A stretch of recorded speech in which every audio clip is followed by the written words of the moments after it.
හොඳයි කට්ටිය. මේකෙදි කතා කරන්නේ ප්‍රස්ථාර. ප්‍රස්ථාරවලත් දෙවෙනි කොටසට එන වක්‍ර නේ. එතකොට වර්ගජ සමීකරණ ප්‍රස්ථාර තමයි අපි කතා කරන්නේ. වර්ගජ සිත. හරි.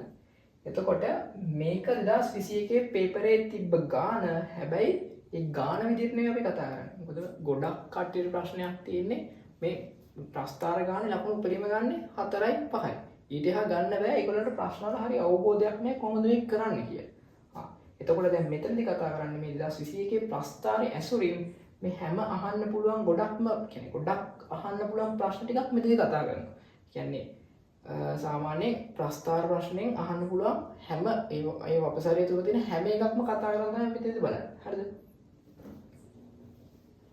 එහෙනම් මුල් කොටස කියන්නේ මොකද්ද බලන්න. ශ්‍රිතය ධනවන x යගේ ප්‍රාන්තරය. මොකද්ද මේ ශ්‍රිතය කියන්නේ ඉතින්? ඒක නම් හොඳ අවබෝධයක් තියෙනවා. ශ්‍රිතය කියන්නේ කෙටියෙන්ම කිව්වොත් y. ශ්‍රිතය කියන්නේ y නම් y කියන්නේ y නේ. y ගේ හැසිරීම නෙමෙයි තියෙන්නේ. y ගේ හැසිරීම වෙයි තියෙන්නේ. ශ්‍රිතය ධනයි. ඒ කියන්නේ y ධනයි. y ධන වෙන්නේ මෙන්න මේ රේඛාවෙන් උඩට කේ නේද? y මේ රේඛාවෙන් උඩට කේ ධනයි. බලන්න. මේ ඕනගයකදී y මේ ඍණයි. නේ? මේ ඕනගයකදී y ඍණයි. මේ ඕනගයකදී මොකද්ද? y ධනයි. එහෙනම් මේ රේඛාවේ උඩ ටික y ධනයි, මේ රේඛාවේ යට ටික y ඍණයි. ඔන්න ඕක තමයි ප්‍රධාන concept එක. හරිද? ඕකොල්ලේ තියෙනවා කියන්නේ මේ ප්‍රශ්න වලට උත්තර ලියන්න පුළුවන්. පළවෙනි එක බලන්න.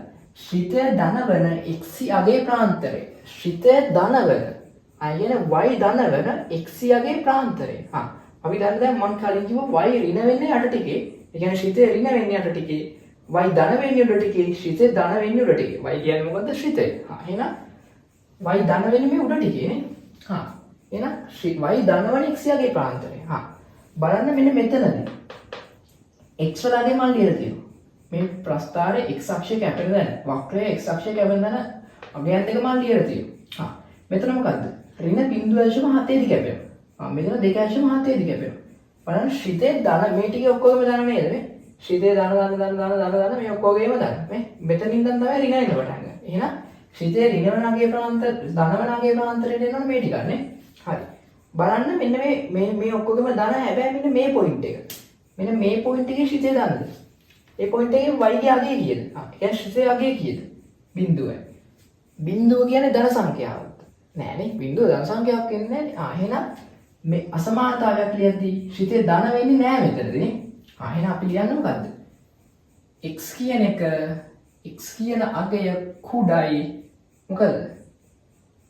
ඍණ 0.7 නේ. x යගේ ප්‍රාන්තරය නෑ නේ. x යගේ ප්‍රාන්තරය. එතකොට මේ පැත්තට යද්දී x කියන එක අඩු වෙනව නේද? x එන ඍණ 0.4 වඩා අඩුයි නේ. ඍණ 1 කියන්නේ ඍණ 0.4 වඩා අඩුයි නේ. ඍණ 2 කියන්නේ ඍණ 0.4 වඩා අඩුයි නේ. මෙහාට යද්දී නම් එන්න අඩු වෙනවා. ඍණ 0.4 වඩා අඩු x වල ගයන්න තමයි ශ්‍රිතය ධන වෙන්නේ. ඒ කියන්නේ y ධන වෙන්නේ හැමතිස්සෙම මෙන්න මේ වගේ ඔක්කොගෙම y ධනයි. ශ්‍රිතය y ධන වෙන්නේ මෙන්න මේකෙදි. අපිට මේකට සීමාවක් නැහැ හරිද? හොඳට මතක තියාගන්න. ශ්‍රිතය මේ කොහෙට යනවද කියලා හිතා ගන්න බෑ. ඒක අසීමාන්තික විදිහට දුරට යනවා. මේ පැත්තෙන් අසීමාන්තික විදිහට දුරට යනවා. අපි අර ලේසියෙ මේ දත්ත ලක්ෂ දෙක විතරක් මාක් කරාට මේ ප්‍රස්ථාරේ ගොඩාක් දුරට යනවා. මේ පැත්තේ ගොඩාක් දුරට යනවා. හරිද?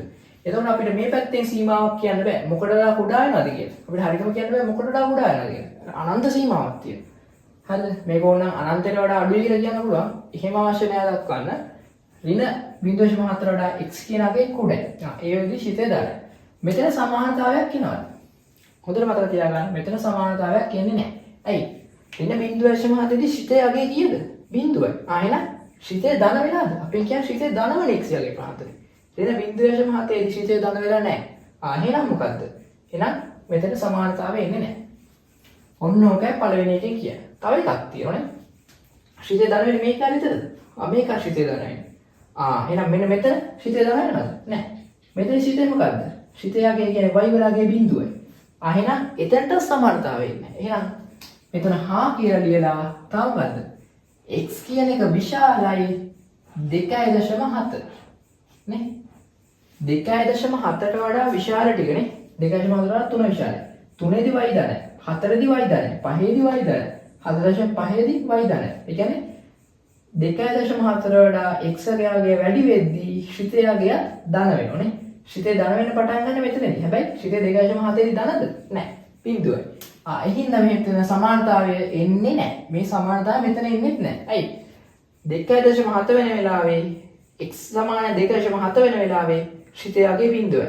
ශ්‍රිතයේ බිඳුවයි කියන්නේ ශ්‍රිතේ ධනත් නෙවෙයි ඍණත් නෙවෙයි. එහෙනම් ශ්‍රිතේ ධනවන x ගේ ප්‍රාන්තරයට ශ්‍රිතේ බිඳුව වෙන අවස්ථාව ගන්න බෑ. ඒ කියන්නේ y සමානයි බිඳුව බෑ.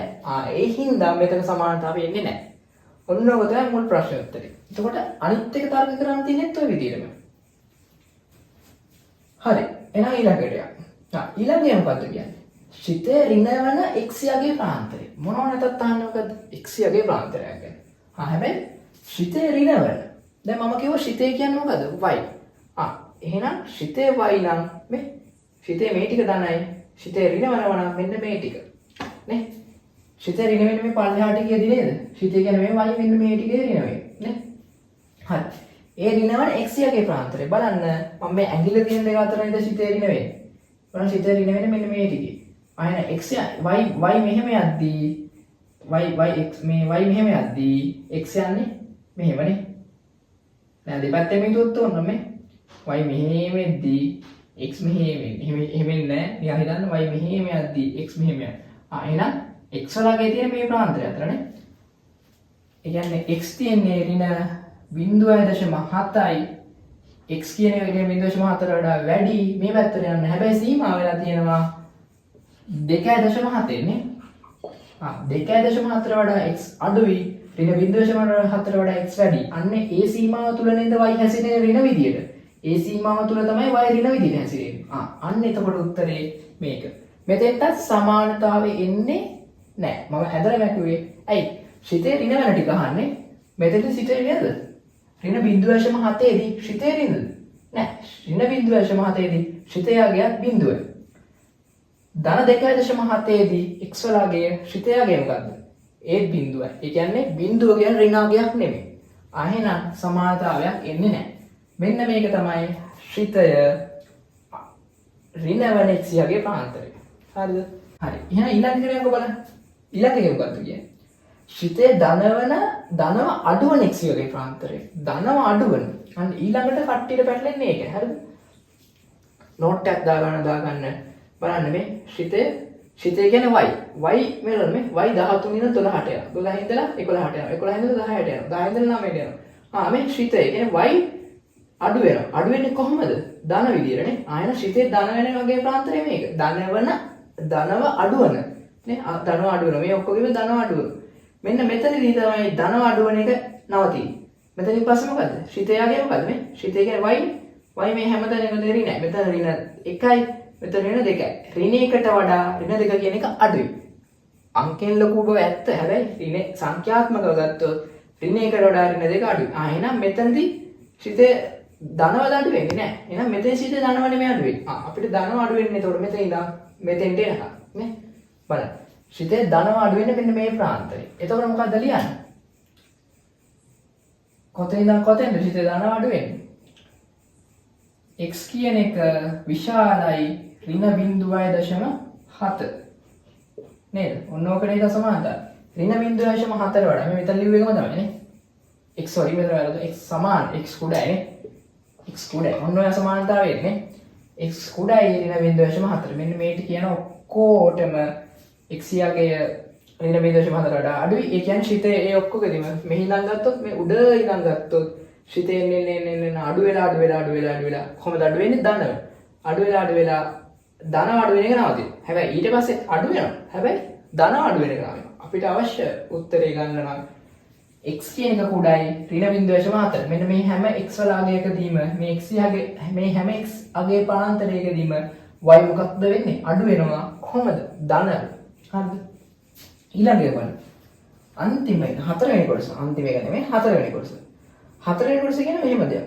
ශ්‍රිතේ ඍණව අඩුවන x යගේ ප්‍රාන්තරය. නේ ශ්‍රිතේ ඍණව අඩු වෙනවා. දැන් මම කිව්වා ශ්‍රිතේ ඍණ වෙන්නේ කොහෙද? එහෙනම් මේ පැත්තේ විතරක් හිතුණා නැති. උඩ ටිකේදී කොහොමද ශ්‍රිතේ ධනයි නේ? එහෙනම් ඍණය අඩු වෙනවා කියන්නේ. ඍණව අඩු වෙනවා කියන්නේ ඔන්න ඍණාගේ මෙහෙම යනෝනේ. ශ්‍රිතේ මේ ඔක්කොම ඍණයි. ඍණ. මේ ඔක්කොම ඍණයි. මෙතන බෑ ඍණවද? මෙතන නේද? කලින් වගේ වෙන සමානතාව වෙන්නේ නැහැ. ඇයි? ධනව අඩු වෙනවා කියලා කියන්නේ මෙතනදී ධන වෙන්නේ නැහැ ශිතේ. අන්න ඒ වගේ තමයි. මෙතනදී ඍණව අඩු වෙන පටන් ගන්න මෙතනදී මෙහෙම ගිහිල්ලා ඍණව අඩු වෙන ප්‍රාන්තරය මොකද්ද? මෙන්න මෙතනදී ඍණව අඩු වෙන එක නවතිනවද? x සමානයි 1 වන විට ඍණව අඩු වෙන එක නවතිනව නේද? හරි. එහෙනම් ඍණ 0.7ට වඩා x කියන එක විශාලයි. හැබැයි 1ට වඩා අඩුයි. බලන්න මෙන්න මේ ප්‍රාන්තරය නේද? මේ ප්‍රාන්තරය තුල නේද x හැසිරෙන මේ ප්‍රාන්තරය තුල නේද y ඍණව අඩු වෙන්නේ. නේ? ඒතර මෙතන සමානතාවය එන්න බෑ නේද? මෙතන සමානතාවය එන්න බෑ. ඇයි? ශිතේ එතකොට ඍණව අඩු වෙනවා කියන පටන් ගත්තට පස්සේ එතන ඍණ වෙන්නේ නැහැ. ශිතේ බිඳුවයි. එහෙනම් එතන සමානතාවය එන්න බෑ. ඇයි? ඍණ 0.5දී ශිතය ඍණ නෙමෙයි බිඳුවයි. හරිද? ඊට පස්සේ එකේදී බලන්න ශිතේ ආගේ මෙතන සමානතාවය එනවද? මෙන්න මේක තමයි ප්‍රශ්නේ තියෙන්නේ. මෙතන සමානතාවය එන්නේ නැහැ. ඇයි හේතුව? හැමදේටම හේතුවක් තියෙනවනේ. ඇයි එතන සමානතාවය එන්නේ නැත්තේ? එතන සමානතාවය එන්නේ නැත්තේ ශිතය මෙන්න මෙතනදී තියෙන්නේ මෙන්න මෙහෙම කෑල්ලක්. ඒ කියන්නේ x අක්ෂය මේක නම් x අක්ෂයට සමාන්තර විදියට. එහෙනම් ශිතය කියන්නේ y නේ. y x අක්ෂයට සමාන්තරයි කියන්නේ අනුක්‍රමණය බිඳුවයි. නේ? අනුක්‍රමණය බිඳුවයි කියන්නේ ඒ වැඩි වෙන්නෙත් නැහැ, අඩු වෙන්නෙත් නැහැ. අපෙන් කියන්නේ මොකද්ද? අඩු වන x යගේ ප්‍රාන්තරයේද? මෙන්න මේ එකේදී x අඩු වෙන්නෙත් නැහැ, වැඩි වෙන්නෙත් නැහැ. එහෙම වුණ ගමන් මොකද්ද කියන්න පුළුවන් අපිට? එහෙනම් අපිට කියන්න පුළුවන් මෙන්න මේකෙදී x වල එකට සමානතාවය එන්නේ නැහැ කියලා. නේ? මේ සමානතාවය එන්නේ නැහැ මෙතන. ඇයි? හේතුව තමයි මෙතන x අක්ෂයට සමාන්තර වෙනවනේ. මෙතන අනුක්‍රමණයක් නැති වෙනවා. ඒ කියන්නේ වැඩිවීමක් හෝ අඩුවීමක් නැහැ. නේ මෙතන බලන්න මේ පොයින්ට් එකේ මෙතනදී හැරෙන්න පටන් ගන්න. අපි අර හැරවුම් ලක්ෂය නැත්නම් අවම ලක්ෂය කියන්නේ ඔන්න පොයින්ට් එකේ. හරිද? ඔන්න ඔක තමයි මෙතනදී කතාව. ඒතර මේක දැනගන්න සමානතාවය ඇවිල්ලා නැහැ. හරි. ඔන්න 2021 ගානේ මේ ටිකයි තව තියෙන ටිකක්. ඒ ටිකත් බලමු.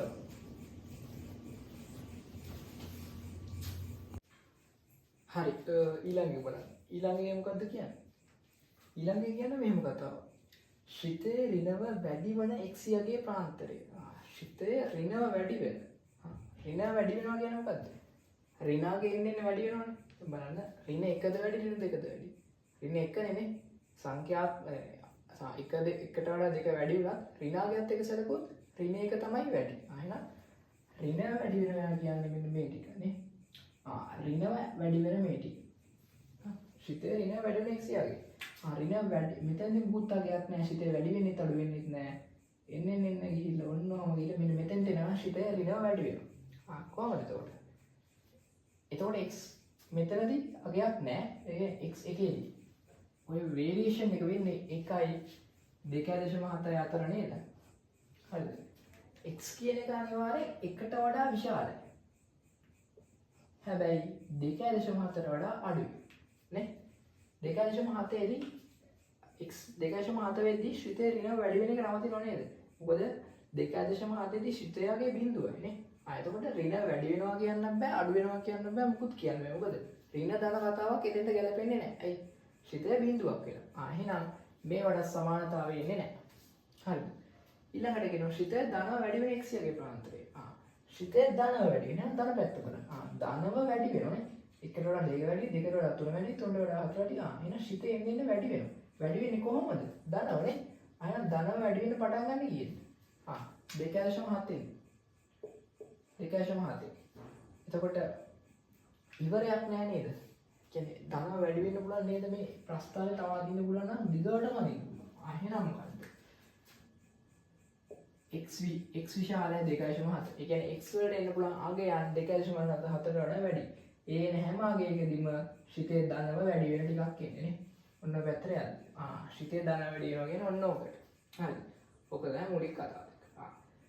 ඔය ශිතේ ධන වැඩි වෙන කතාව ඇරුණම අපිට කියනවා මේ වගේ ප්‍රාන්තරයක් දීලා ඊට අනුරූප අගේ ප්‍රාන්තරයක් ගන්න. එක්ක y ගේ ප්‍රාන්තරයක් දීලා x ගේ ප්‍රාන්තරයක් හොයන්න.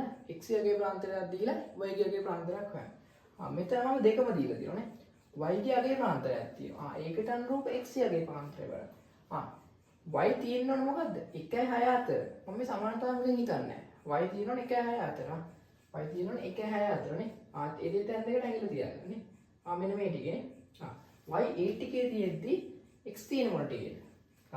x තියෙන y හිතන්න y මෙතන ඉඳන් මෙතෙන්ට යනවා y ඔහොම යනවා හරිද ඒ වෙලාවේ x යන්නේ කොහොමද මෙතන ඉඳලා මෙතෙන්ට නේද x තියෙනවා නම් කීයයි අතරද ඍණ දෙකට වඩා x කියන එක විශාලයි හැබැයි ඍණ එකට වඩා උඩයි එතකොට y එක වෙන වෙලාවේ x y එක වෙන වෙලාවේ sorry y මෙතනනේ y එක වෙන වෙලාවේ x යගේ කිය මොකද්ද ඍණ 1යි එහෙනම් y එක වෙන අවස්ථාවට සමානතාව වෙනවා බලන්න y එක වෙන අවස්ථාවේ එමුනේ කියන්නේ y එක වෙන අවස්ථාවේ සමානතාවය තියෙනවා y එක වෙන අවස්ථාවට අනුරූප x යගේ මොකද්ද ඍණ 1යි එහෙනම් ඍණ 1කට සමානතාවය තියෙනවා y 6 වෙන අවස්ථාවට අදාළ x යගේ මොකද්ද ඍණ 2යි ඍණ 2කට එතකොට y 6 වෙන අවස්ථාවේදී සමානතාවය නෑ නේද එහෙනම් මොකද්ද ඍණ 2කට සමානතාවය නෑ මෙන්න මේ ගත්ත විදිහ හොඳට මම බලන්න සමාන කට්ටිය වෙන මෙතෙන් සමානතාවය දාලා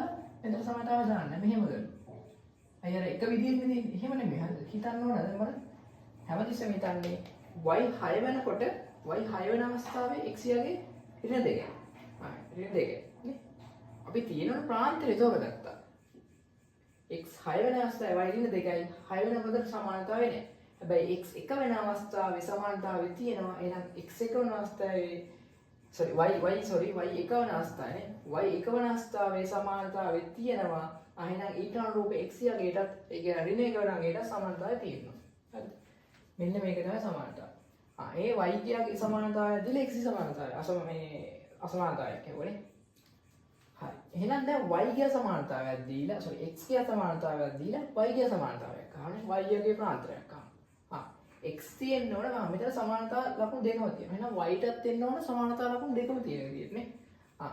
x කියන එක 2යි 4යි අතර. x කියන්නේ 2යි 4යි අතර. x මේ 2 ඉඳලා 4ට යද්දී y කොතෙන්ද යන්නේ? x 2 වෙලාවේ මොකද්ද? y ඍණ 2යි. x 4 වෙලාවේ y 6යි. එහෙනම් x 2 ඉඳලා 4ට යද්දී බලන්න y යන්නේ මෙහෙම නේද? නේ? y යන්නේ ඍණ 2 ඉඳලා 6 දක්වා. එහෙනම් මොකද්ද? y ඍණ 2කට වඩා විශාලයි හැබැයි 6ට වඩා අඩුයි. සමානතාවය එනවද? බලන්න දෙවෙනස් y x 2 වෙන අවස්ථාවේ y ඍණ 2 නේ. අයන මෙතන සමානතාවය. ඒ වගේම x 4 වෙන අවස්ථාවේ සමානතාවය තියෙනවා. ඒ වෙලාවේ y කියන්නේ 6යි. නේද? ඔන්න සමානතාවය එනවා. ඔන්න ඔකයි කතාව. හරිද? ඊළඟ මොකද්ද කියන්නේ? ශිතය අවමගයක් ගන්න x යගේ. ශිතය අවමගයක් ගන්න මේ. ශිතය මෙහෙම ගිහලා මේ මෙහෙම එන්න අඩු වෙලා අවමගයක් ගිහිලා උඩට යනවා නේ. මෙතනින් එහා තමයි y ශිතය කියන්නේ y. y අඩු වෙන්නේ. y අඩු වෙන්න පුළුවන්ද? මෙතනින් එහාට බෑ. එහෙනම් මේ අවමගය මේක. ශිතය අවමගයක් ගන්න මොකද්ද? ශිතය කියන්නේ y. y අවම වෙන්නේ කීයද? ඍණ 3ේදී නේ. y අවම වෙන්නේ ඍණ 3ේදී ඒ වෙලාව x කීයද? x යගේ 1යි. ඔන්න ඔය ටික දැන් උත්තර ටික. තව තියෙනවා මේකේ ප්‍රශ්න. අපි ඒ ටිකත් බලමු. හරි ඊළඟ කියන්නේ මොකද්ද? සමමිතික අක්ෂය සමීකරණ. සමමිතික අක්ෂය සමීකරණ. සමමිතික කියන වචනේ තේරුම මොකද්ද? සමානයි නේ. අක්ෂය. ඒකේ සමීකරණයක් ගන්න. හරිද? එතකොට බලන්න සමමිතික අක්ෂය සමීකරණය කියන්නේ මේ ප්‍රස්ථාරේ මොකක් වඩා හරි සමමිතික වෙන්න ඕන. හරිද? දැන් මෙතන නම් මම මේ දත්ත ලක්ෂ්‍ය මෙතෙන් විතර යනවාදී නැත්නම් මේ ප්‍රස්ථාර උඩට යනවා නේද? මේක තව උඩට යනවා නේද? මම මේ දත්ත ලක්ෂ්‍ය වෙච්ච එකක් ප්‍රමාණයක් දීපු හින්දා මේ ටික යන්නේ. නැත්නම් තව දිගට යන්න පුළුවන්. එහෙනම් මේ ප්‍රස්ථාරේ මෙහෙම අරගෙන දෙකට නැඹුවොත් සමමිතිකයි නේද? නිකන් මෙහෙම එකක් නෙ තියෙන්නේ. ඔහොම එකක් තියෙන්නේ. මේක මේ වැදින හැම දෙකෙන් නැඹුවොත් සමමිතිකයි නේද? මෙන්න මේ කෑල්ලට මේ කෑල්ල සමානයි නේද? මේක කොලයක් වගේ නේ. ඔය ටික සමානයි. අයන සමමිතික අක්ෂය සමීකරණය. ඒතර මේක කොහෙන්ද සමමිතික අක්ෂය සමීකරණය වෙන්නේ? දෙකට නැඹුවම සමානයි. මෙන්න මේ රේඛාව නේද? ඒ කියන්නේ x සමාන 1 නේද? x සමාන 1 රේඛාව ඔස්සේ නැවුවොත් නේද? සමාන වෙන්නේ වෙන සමමිතික අක්ෂය සමීකරණේ x සමාන 1යි. හරිද? ඊළඟ කතාව මොකක්ද? උපරිමයක් දාවම නැද්ද වෙනවද? මෙන්න මේක නම් විභාගේ ඩිරෙක්ට් අහන්නේ නැහැ. හැබැයි ඔයගොල්ලන්ට අවබෝධයක් තිබ්බනම් ඔයගොල්ලෝ අදින ප්‍රස්ථාරේ හරිද වැරදිද කියලා පොඩ්ඩක් හිතා ගන්න ඕන. හරිද? අපේ සමීකරණ සාමාන්‍යයෙන් y සමානයි ax වර්ග ධන bx ධන c නේ. ඔන්න වගේ ප්‍රස්ථාරයක් අපිට සාමාන්‍යයෙන් එන්නේ. හරිද? ඒකෙදි a විශාලයි බිඳුව නම්. හරිද? ඒ කියන්නේ a ට එන්න පුළුවන් 1 2 3. ඒ කියන්නේ a වලට එන අගය ධන අගයක් නම් ඒ වල කියන්නේ x වර්ගයේ සංගුණකයේ ධන නම් ප්‍රස්ථාරය යන්නේ මෙන්න මේ විදිහේ මම සාධාරණ වෙන්න අවමයක් තියෙන විදිහට. හරිද? ඔන්න ඔය විදිහට යනවා. හරිද? ඊට පස්සේ a වර්ගයේ සංගුණකයේ කුඩා බිඳුව නම් ඒ කියන්නේ ඍණ 1 ඍණ 2 ඍණ 3. ඔන්න ඔය වගේ අවස්ථාවල යනවා. හරිද? අපිට තව ගොඩක් අවස්ථා ගන්න පුළුවන්. හරි? යනවා නම් ප්‍රස්ථාරය ඉන්නේ මෙන්න මේ විදිහට. මොකක්ද ඔය දෙකේ වෙනස? හරිද?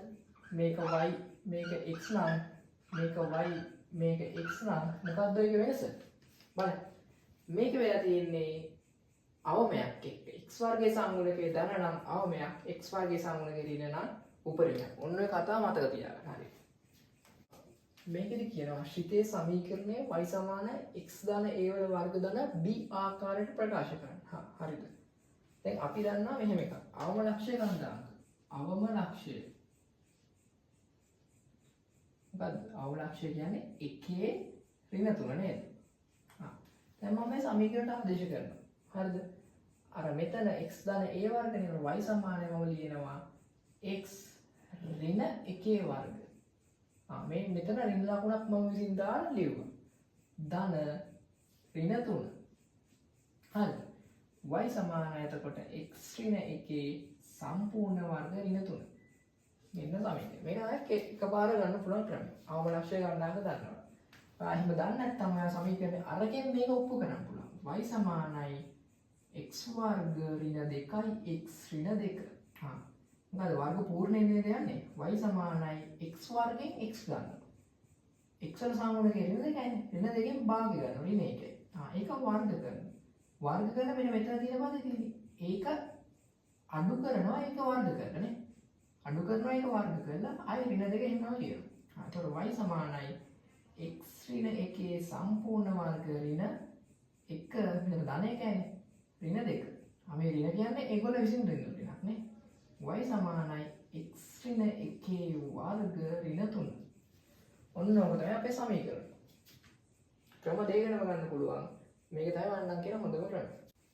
මේකේ මොකද්ද කියන්නේ? ශ්‍රිතය x අක්ෂය ඡේදන ලක්ෂ්‍ය සැලකීමේ x අක්ෂය ඡේදන ලක්ෂ්‍ය සැලකීමේ 3යි මූලයේ අගයන් සොයන. 3යි මූලයේ අගයන් සොයන. ශ්‍රිතය x අක්ෂය ඡේදන ලක්ෂ්‍ය සලකන්නේ කියන්නේ. අපේ දැන් සමීකරණය මොකද්ද? අපි අර කලින් ලියාගත්ත මොකද? y සමානයි x ඍණ 1 වර්ග ඍණ 3. ඕකනේ.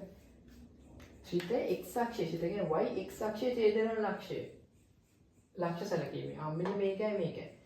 ඒ ඡේදන ලක්ෂ්‍ය වලදී y කියගේ කියන. y බිඳුව වෙනවනේ. ඒ දෙකෙනේ බිඳුව. බිඳුව සමානයි x ඍණ 1 වර්ග ඍණ 3. මම මේ ඍණ 3 මේ පැත්තට ගේනවා. එතකොට මොකද්ද? 3 සමානයි x ඍණ 1 වර්ග. සමීකරණයක දෙපැත්තටම ඕනම දෙයක් කරන්න පුළුවන් නේ. එක පැත්තක් ගුණ කරලා අනිත් පැත්තක් ගුණ ගන්න. මොකද සමීකරණය කියන්නේ බැලන්ස් එකක් නේ. එක පැත්තක් අන්බැලන්ස් වුණොත් ඒ අන්බැලන්ස් එක නැති කරන්න ඒ අන්බැලන්ස් වෙච්ච දෙයට සමාන හේතුරු සමාන හේතුව මේ පැත්තේ ඇති කරන්න ඕනේ. ඒතකොට තමයි බැලන්ස් වෙන්නේ. ආයෙත් මේ පැත්තේ මූල ගත්තොත් 3යි මූල කියනවා ධන හෝ ඍණ නේ. ධන හෝ ඍණ මූල 3 සමානයි මොකද්ද? x ඍණ 1 කියන ඒවා. ඕකනේ වරහන්න අවශ්‍ය නැහැ. ඒතකොට x වලට අගයන් දෙකක් ආදේශ කරන්න පුළුවන් නේ. පාඩ x වලට අගයන් දෙකක් ආදේශ කරන්න පුළුවන් නේ. ධන මූලයව ධනගයක් නෙන්නෝනේ. ධන මූලය සැලකුවොත් අපි 3යි මූල සමානයි 2.7 නේද ගන්න ඕනේ. ධන මූලය නම් 2.7 ඍණ 1. ඒ කියන්නේ 3යි මූල සමානයි කීයද? 1.7. ඍණ මූලය සලකනවා නම් ඍණ 3යි මූල කියන එක සලකනවා නම් ඔයා ගන්නව ඍණ 0.7 නේද? ඍණ 0.7 ඍණ 1. ඍණ 3යි මූල සමානයි ඍණ 1.7. ඒතර මෙන්න මේ දෙක තමයි 3යි මූලයේ අගයන් සොයන්න. මූල 3 වලට අගයන් දෙකක් එනවා. ධන 1.7 ඍණ 1.7. හරි. අවසාන කොටස විදිහට අපි මේකත් කතා කරමු නේද? මේකෙදි මොකද්ද කියන්නේ? ඉහත ශ්‍රිතය ඒකක 4ක් ඉහට විස්ථාපනය කළ විට ලැබෙන ශ්‍රිතයේ සමීකරණය. දැන් අපි මේ ශ්‍රිතය හදාගත්ත නේද? y සමානයි x ඍණ 1 වර්ග ඍණ 3 විදියට. අපිට මේ ශ්‍රිතයක් ඉහළට විස්ථාපනය කිරීමක් හරි පහළට විස්ථාපනය කිරීමක් හරි. නැත්නම් ඒක කියනවා නැත්නම් මෙහෙම. ශිත ඒකක 4ක් ඉහළට උත්තරණය කරාගෙන අන්න එහෙම කියලා කියනවා. මේ එතකොට මෙන්න මේ වගේ වෙලාවකදී ශිතේ සමීකරණයේ ෆෝමැට් එක තියෙනවා මෙන්න මේ විදිහට.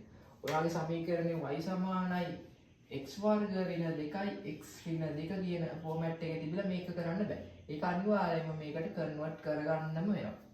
හරි. එහෙනම් අපේ සමීකරණය මොකද්ද? y සමානයි x ඍණ 1 වර්ග ඍණ 3. ඒකක 4ක් කියලා විස්ථාපනය කරන්න කියන්නේ මොකද්ද? ආ මේ 1 2 3 4 5 එහෙමනේ යන්නේ. අයන ඒක 4ක් කියන්නේ මේක මෙහෙම උඩට උත්තරණය කරනවා. අපිට කියන්නේ නැහැ මේ පැත්තට මේ පැත්තට කියන්නේ කෙලිම ඉහළට උත්තරණය කරනවා කියලා කියන්නේ. එතකොට ඒකක 4ක්නේ. එහෙනම් අනිවාර්යෙන් අවම ලක්ෂ්‍ය අනුව කීයද? ඍණ 3 ඉන්න ඍණ 2ට යනවා ඍණ 2 ඉන්න ඍණ 1ට යනවා ඍණ 2 ඉන්න බිඳුවට යනවා බිඳුවලා 1ට යනවා නේ. අවස්ථා 4 වෙන මෙතනදී නේද? එහෙනම් මෙතන 4ක් එකතු කරන්න තියෙනවා අපිට. එතකොට එනවා y සමානයි x ඍණ 1 වර්ග ධන 1. එතකොට ප්‍රස්ථාරය යන්නේ මෙන්න මේ විදිහේ. මෙහෙම ගිහිල්ලා ධන 1කින් හැරලා යන ප්‍රස්ථාරයක් එන්නේ අපිට. එතකොට අනිවාර්යයෙන්ම සමීකරණේ ෆෝමැට් එක දිනන මෙන්න මේ විදිහට. හොඳට මතක තියාගන්න සමීකරණේ දෙපැත්තක විචරණයක් නැහැ. කෙලිම උඩට යන එක විතරයි වෙන්නේ. පහළට විස්ථාපනය කරන්නයි කොහොමද? ඒ පහළ විස්ථාපනය කරනවා කියන එක ඍණ වලින් දාන්න. පහළට ඒකක 4ක් විස්ථාපනය කරනවා කියලා පහළට ඒකක 4ක් නම් මෙතන ධන 4 නෙවෙයි ඍණ 4 වෙනවා. එතකොට ඍණ 4 වෙනවා.